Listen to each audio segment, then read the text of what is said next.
Assalamualaikum warahmatullahi wabarakatuh. Alhamdulillahirabbil alamin. Bagaimana kabarnya Ananda semua?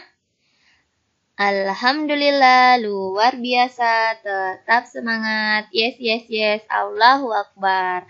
Semoga semangatnya Bunda sama dengan semangatnya Ananda atau lebih semangat lagi dari Bunda.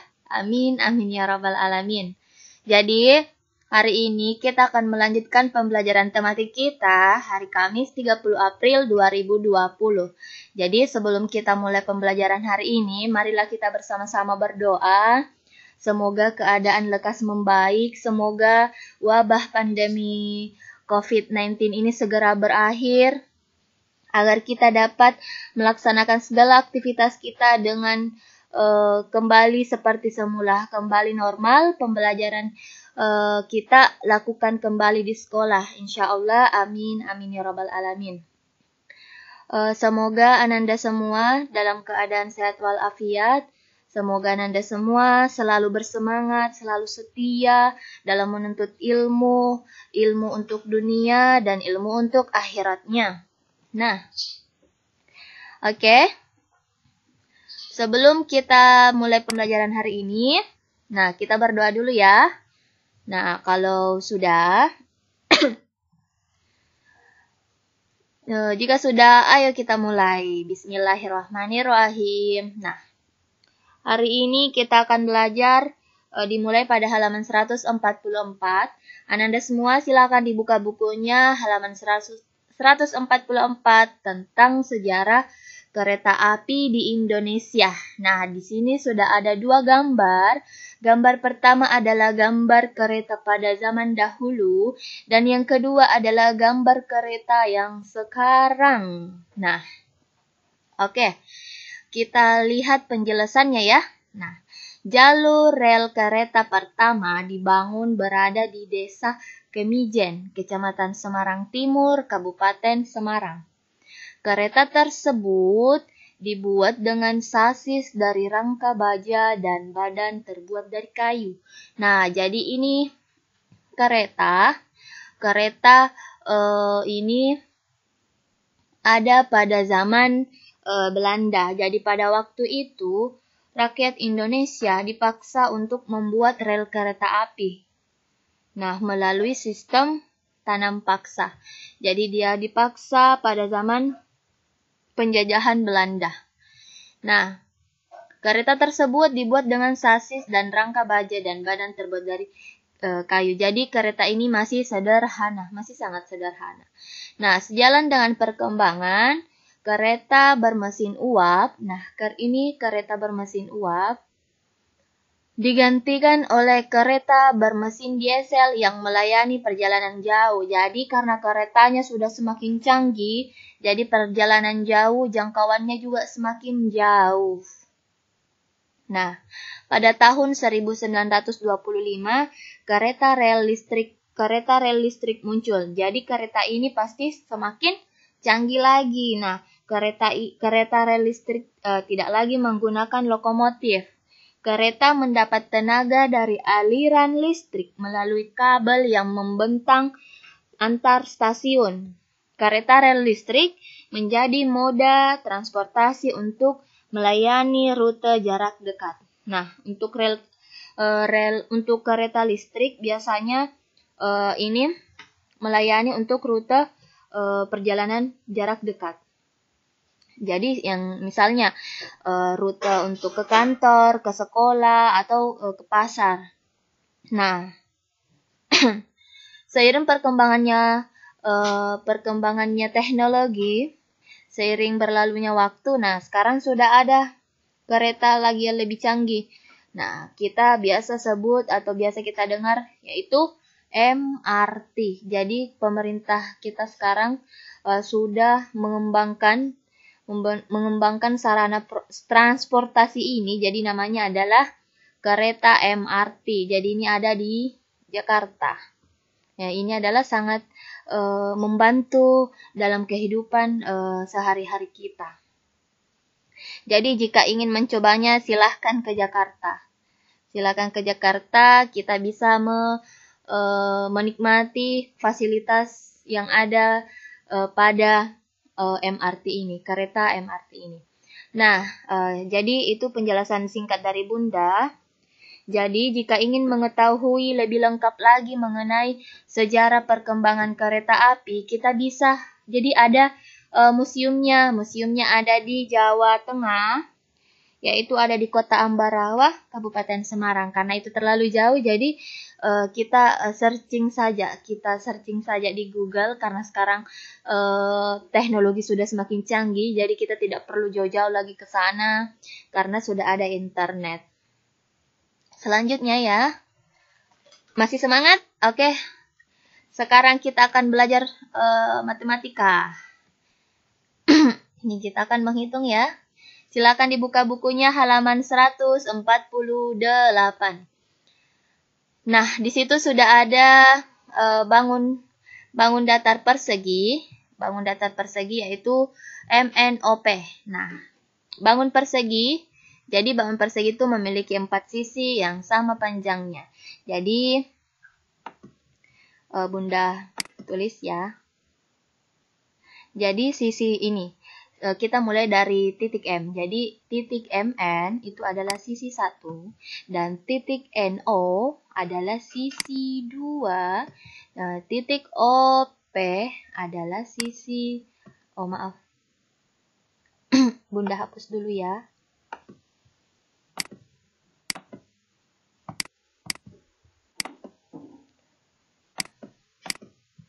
Oke. Jadi ini sisi 3. Ini sisi 4. Jadi ada 4 sisi yang panjangnya sama panjang. Nah, kita ke rumus untuk menghitung keliling persegi. Keliling persegi dapat dicari dengan menjumlahkan keempat sisinya. Jadi semua sisinya kita jumlahkan. Nah, ini adalah rumusnya. Keliling persegi sama dengan sisi ditambah sisi, tambah sisi, tambah sisi. Jadi semua sisinya ditambah. Sisi 1, ditambah sisi 2, ditambah sisi 3, ditambah sisi 4. Jadi untuk singkatnya, nah ini rumusnya 4 dikali sisi. Jadi kenapa 4? Karena persegi mempunyai 4 sisi. Jadi semua sisinya kita tambahkan, kita jumlahkan. Nah, ini rumusnya. Oke. Silakan dihafal ya.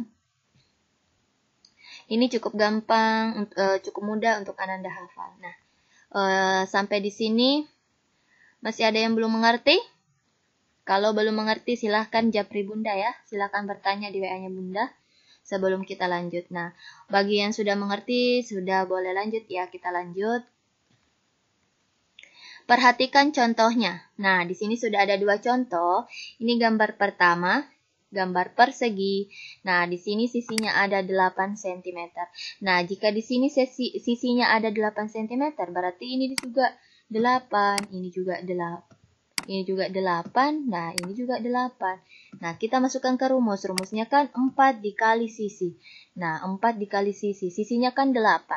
Nah, ini 4. Kenapa 4? Karena sisinya kan jumlah sisinya ada 4. Jadi ini rumus tetap.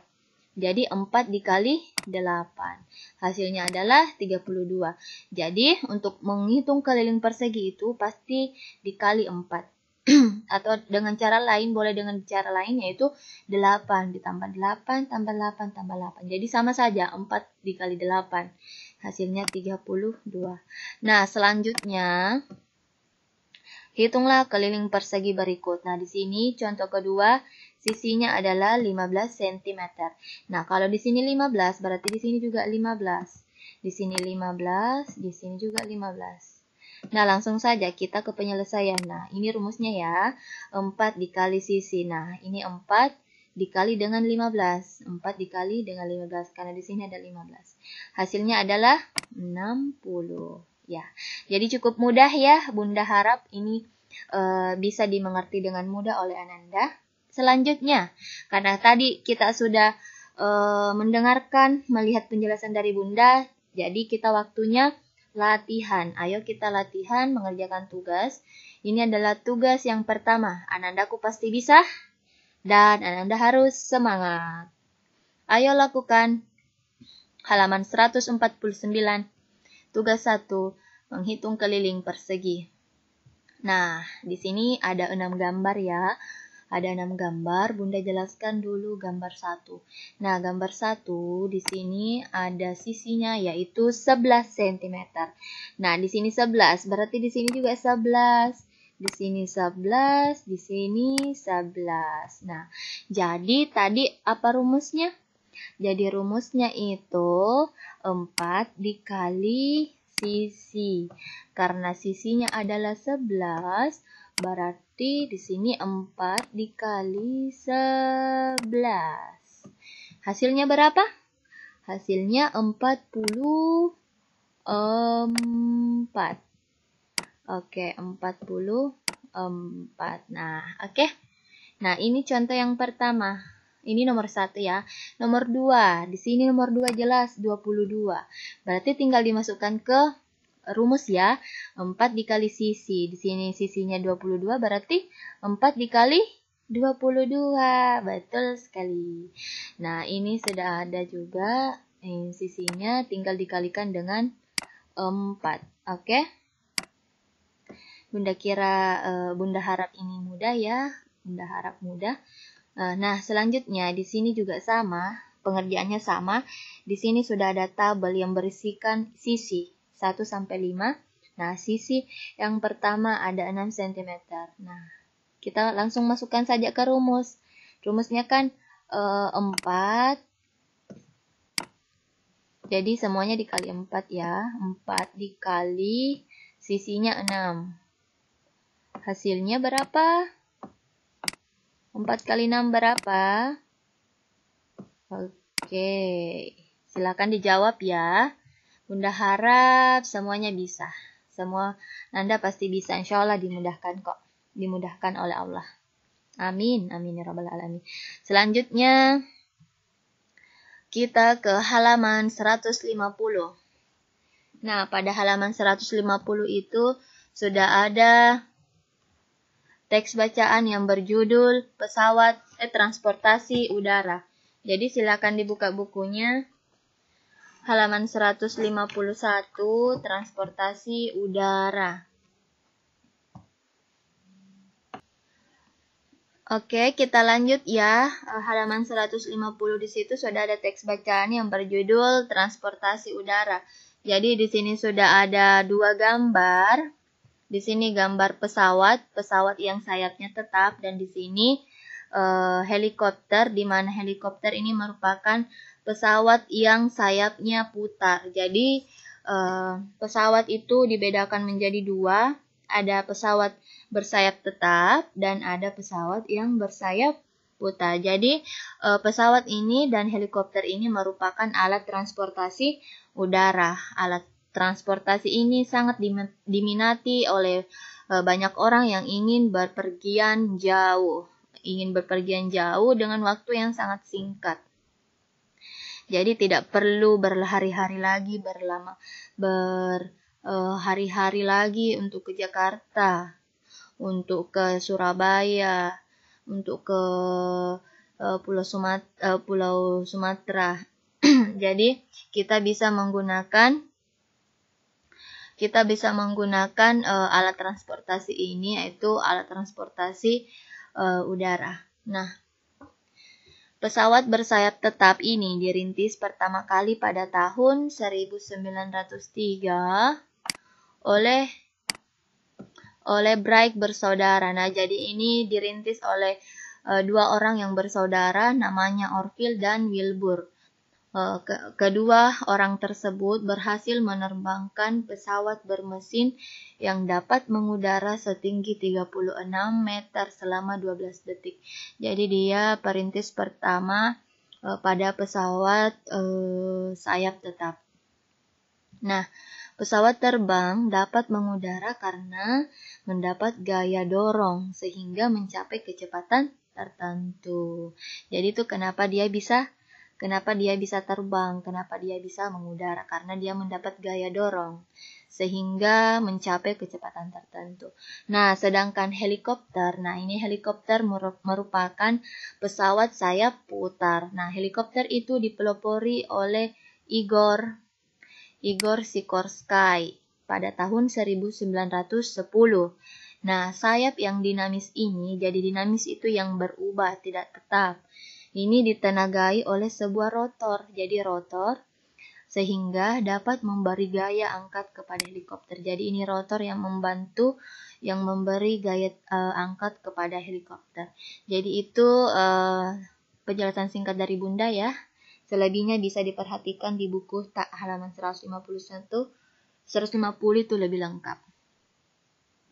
Nah, selanjutnya kita ke tugas kedua halaman 151, ayo mencari tahu. Jadi di sini sudah ada 5 kata. 5 kata ini tadi kita dapatkan pada bacaan yang sebelumnya, pada bacaan tentang transportasi udara. Jadi kita akan mencari tahu arti kata berikut. Jadi kita bisa mencari artinya di bacaan tersebut. Kita juga bisa mencari di kamus atau internet. Nah, apapun yang bisa memudahkan Ananda, silahkan dimanfaatkan. Oke, itu tugas kedua ya. Selanjutnya kita membaca teks halaman 153. Nah, di situ halaman 153 sudah ada teks bacaan yang berjudul Bermain Bersama. Nah, Bunda bacakan, kita simak bersama-sama ya. Bermain permainan di kolam renang sangat mengasyikkan. Bermain bersama tanpa membedakan perbedaan suku, bangsa, agama, miskin atau kaya. Itulah makna kebersamaan. Bersama-sama tanpa mempermasalahkan perbedaan. Semua saling menghargai dan menghormati perbedaan yang ada. Jadi, pada bacaan tersebut, bermain bersama tanpa membedakan perbedaan suku, bangsa, agama, miskin atau kaya, warna kulit. Jadi kalau kita ingin memiliki teman yang banyak, kita tidak boleh membeda-bedakan orang tersebut. Kita tidak boleh membedakan teman-teman kita, walaupun mereka berbeda dengan kita. Kita berbeda agama, kita berbeda status sosial, kita berbeda suku bangsa. Nah, karena perbedaan itu yang akan membuat kita saling melengkapi. Jadi kita harus saling menghargai dan menghormati perbedaan yang ada. Karena memang kita diciptakan sebagai manusia itu berbeda-beda. Kita diciptakan Allah Subhanahu wa taala itu dengan kekurangan dan kelebihan kita masing-masing. Jadi kita harus saling menerima satu sama lain, saling toleransi, menghargai dan menghormati perbedaan yang ada. Nah, jadi kita tidak boleh membedakan teman-teman kita ya. Kita tidak boleh pilih-pilih teman. Tidak boleh berteman sama ini saja karena dia cantik, karena dia ganteng, karena dia pintar, karena dia kaya. Itu tidak boleh. Tidak boleh dibedakan temannya. Jadi kita harus menghargai perbedaan yang ada. Nah, saling menghargai berarti mau menerima keinginan yang berbeda dan tidak memaksakan kehendak kepada orang lain. Nah, karena kita tadi sudah saling menghargai, berarti kita juga harus saling menerima keinginan yang berbeda. Kita harus saling menerima keinginan teman kita yang lain. Kita tidak boleh memaksakan kehendak kepada orang lain. Jadi kalau misalkan kita berbeda pendapat, kita tidak boleh memaksakan temannya kita harus sama pendapatnya sama kita. Karena masing-masing orang itu pasti memiliki perbedaan pendapat, perbedaan pandangan, perbedaan ide. Nah, dengan sesama teman kita bersikap saling menghormati. Kita harus saling menghormati. Bila ada perbedaan pandangan, kalau ada perbedaan pandangan, misalkan kita berteman dan ternyata keinginan kita berbeda, pendapat kita berbeda, kita diskusikan bersama. Kita dengarkan apa keinginannya teman kita, apa keinginannya, apa pendapatnya, dan kita diskusikan bersama agar mendapatkan kesepakatan bersama yang tidak merugikan satu sama lain. Jadi semuanya senang. Tidak ada yang merasa dirugikan, tidak ada yang merasa tidak dimengerti, tidak dihargai. Jadi kita saling menghargai, saling menerima satu sama lain. Nah, bila kita bersikap demikian, maka tentu persatuan dan kesatuan pasti akan tercipta, baik itu secara luas ataupun secara sempit. Nah, kalau secara luasnya, nah misalkan seluruh penduduk Indonesia, warga masyarakat Indonesia itu saling toleransi, saling menghargai satu sama lain, menghormati perbedaan, pasti akan tercipta yang namanya persatuan dan kesatuan. Nah, seperti itu. Begitupun dengan anandaku semua, kelas Hajar Aswad. Kita diciptakan berbeda-beda. Tapi jika kita saling menghargai, saling menghormati, menerima satu sama lain, tentu persatuan dan kesatuan yang ada di dalam kelas kita itu pasti akan tercipta dengan sendirinya. Karena kita yang membuat hal tersebut kokoh, kuat. Nah, kita harus menciptakan keadaan yang seperti itu ya. Kita tidak boleh permasalahkan perbedaan. Kita harus menciptakan kekuatan, yaitu dengan adanya perbedaan. Kita saling melengkapi, menerima, saling menghormati satu sama lain. Nah, jadi cerita di atas itu merupakan pengamalan sila ketiga Pancasila. Nah, jadi itu cukup dari Bunda ya. Penjelasan Bunda hari ini cukup pada halaman 153. Jadi Bunda tegaskan tadi bahwa hari ini ada 2 tugas, yaitu tugas pertama halaman 149 menghitung keliling, dan halaman 151 itu adalah tugas kedua yang mencari tahu arti kata. Nah, tugas kita dikumpulkan melalui WA pribadi Bunda Asia. Bunda tunggu ya. Bunda tunggu tugasnya. Nah, pesannya Bunda, semangat terus. Kita harus semangat walaupun kita sedang berpuasa. Kalau kalian semangat, Bunda pasti akan lebih semangat. Bunda akan pasti bangga sekali. Begitupun dengan orang tuanya kalian.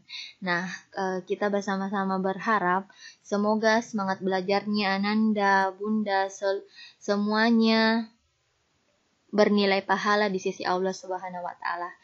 Jadi cukup sekian dari Bunda. Jika ada kesalahan kata dari Bunda mohon maaf. Jadi cukup sekian dari Bunda tutup dengan ucapan Alhamdulillahirabbil alamin. Syukron Ananda semua, syukron Bunda, ayah di rumah yang telah mendampingi Ananda. Wassalamualaikum warahmatullahi wabarakatuh.